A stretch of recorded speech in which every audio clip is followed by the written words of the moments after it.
Bonjour à tous et bienvenue dans cette vidéo où on va parler de la souris du CDTV. Donc pour ceux qui ont suivi les lives ou un petit peu mes histoires sur Discord, la souris du CDTV, qui est donc une souris infrarouge, n'a pas résisté à l'attaque des batteries qui ont été oubliées à l'intérieur pendant près d'une dizaine d'années.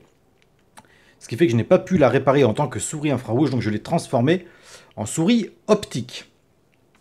Pour voir à peu près comment ça s'est déroulé, je vous ai préparé un petit stock de photos que je vais vous commenter en même temps. Donc ici, on peut voir les batteries qui ont donc été oubliées à l'intérieur. Donc elles sont complètement oxydées, l'acide a coulé, c'est des dégâts monstrueux. On voit que la PCB est touchée aussi en haut. Et que la boule a carrément changé de couleur. Elle est complètement morte, elle est plate à ce niveau-là. Ça a carrément fait fondre le caoutchouc. Et on voit que l'acide a mangé les ressorts, a tout mangé. Bon bref. Une fois tout ça retiré, hop, donc la boule, on voit bien qu'elle est déformée ici. Ensuite, par évaporation, la condensation et l'acide sont montés sur le haut du plastique de la souris. Donc là, c'est pas trop grave, c'est juste du dépôt d'acide, hein, c'est juste sale, ça se nettoie très facilement. Ça, c'est les différents éléments de la souris. Donc là, la trappe pile qui est bien évidemment sale, elle aussi. Et les fameuses batteries.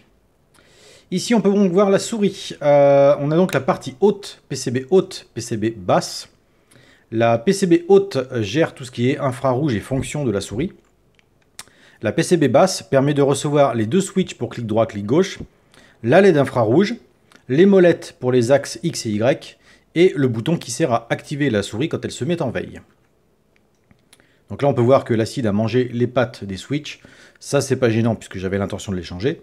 Mais elle a mangé aussi les pattes ici sur le connecteur de cette fiche-là. Donc ça, c'est un peu plus gênant. Là, on peut voir vraiment les traces d'acide et en fait, ces parties-là que l'on voit, ces petits traits, en fait, ce sont des pistes. Donc là, il n'y en a carrément plus. On va le voir un peu plus loin. Donc là, la PCB est démontée. On voit qu'il y a de l'acide partout. C'est tout oxydé, c'est tout sale. Ça, c'est le fond de la souris. C'est sale aussi. Ça, ce sont les ressorts que j'ai réussi à récupérer après avoir fait un bain de vinaigre. Un bain de vinaigre blanc. Voilà, donc ça les a complètement nettoyés. Il ne reste plus après qu'à les frotter avec une brosse avec du poil cuivre.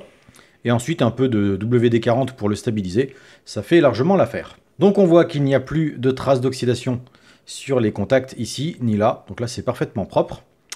Par contre, derrière, c'est une catastrophe. Il manque une piste ici, il manque des morceaux de piste là, la masse est coupée ici. Il manque un trait ici, il manque une pastille là, bon bref. Vous l'aurez compris, la PCB inférieure est complètement morte. Donc là, je vais essayer de voir avec PCBWay pour en faire refaire. Voir en fonction du prix. Parce que je ne sais pas du tout ce que ça vaut. Parce que celle-là, elle est complètement morte. J'ai quand même essayé de refaire un test, j'ai tout ressoudé dessus. Et j'ai réussi à faire refonctionner la souris en infrarouge. Par contre, j'avais des gros soucis de saccade sur les axes XY. Donc j'ai été obligé d'arrêter parce que ça donnait vraiment rien de bon. Voilà, c'était la tentative de réparation. Bon, ça n'a pas marché. Donc j'ai acheté une souris sans fil sur Amazon. La plus bas de gamme, hein, genre 9 € la souris. Là, je l'ai démontée, j'ai récupéré la PCB. Donc ici, on a les switches. Ici, on a le rotary de la molette, le clic de la molette et le bouton pour régler les DPI. Donc moi, je vais retirer les switches parce que je n'en ai pas besoin. Bouton molette non plus, DPI non plus. Et la molette, enfin, le rotary, je n'en ai pas besoin. Je vais juste dessouder le laser, la LED, l'alimentation et les condensateurs. Donc les condensateurs pour les mettre en alignement de la carte pour que ça rentre dans la souris. La prise d'alimentation, je vais la ressouder à 90 degrés pour que ça rentre encore une fois. Et je vais déplacer ces deux parties-là. Ça, c'est le dessous de la PCB. Et c'est la partie qui sera sur le dessus de la souris, à l'intérieur. C'est la partie qu'on verra. Ce sera la partie visible. Donc là, j'ai dessoudé les éléments que je vais recoller dans la souris. Voilà, donc la PCB, je la vide. L'alimentation à 90 degrés et de l'autre côté de la carte. Voilà, et je commence à tirer des fils du pont pour faire mes premiers tests. Voilà, c'était le premier montage. Donc la PCB rentre parfaitement dans la souris. J'ai dû juste couper un petit bout de PCB ici. Et en même temps, ça vient maintenir le bouton de sortie de veille. Tout simplement en se posant dessus.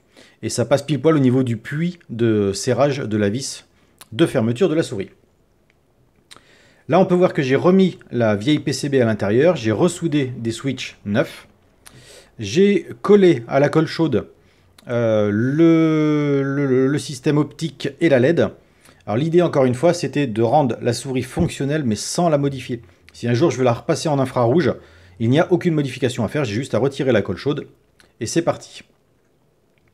Donc là, les switches sont en position, j'ai tiré un fil jaune chacun pour les signaux, et une masse commune pour libérer un peu de place. Et voilà ce que ça donne au final. Donc les condensateurs sont alignés, ça rentre impeccable. J'ai réutilisé le compartiment à pile du CDTV, enfin de la souris CDTV, pour alimenter la PCB de la souris optique. Voilà, donc là tout est en place, c'était mes premiers tests, hein. Il n'y a pas encore les gaines thermo ni rien. Mais ça fonctionnait parfaitement, et une fois refermé, eh bien ça ne se voit plus du tout. Voilà, avec un beau tapis CDTV, c'est absolument magnifique. Donc je reviens à la partie souris. Donc je l'avais présenté dans une autre vidéo donc, qui apparaît ici. C'est donc ce petit adaptateur que j'avais pris sur Micromiga, qui vaut 9 ou 10 euros, je ne sais plus, et qui permet donc de transformer une souris sans fil, et j'insiste sur le sans fil puisque ça ne marche pas en filaire. Vous prenez votre dongle, vous le branchez en DB9, tac, vous mettez ça comme ça, et pouf, vous avez une souris optique sur votre Amiga.